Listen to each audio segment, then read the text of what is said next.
Российской Федерации. Полк сформирован 1 ноября 2024 года.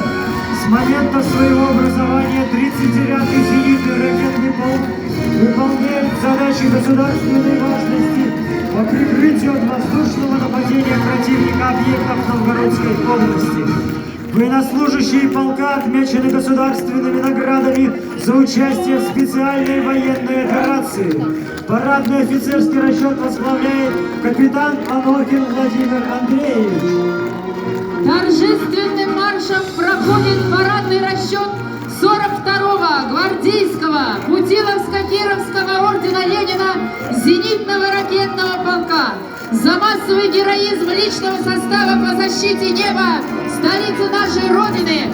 В ноябре 42-го года полку было присвоено звание гвардейский. Парадный офицерский расчет возглавляет гвардии старший лейтенант Дмитрий Ильич Шабалин. Равнение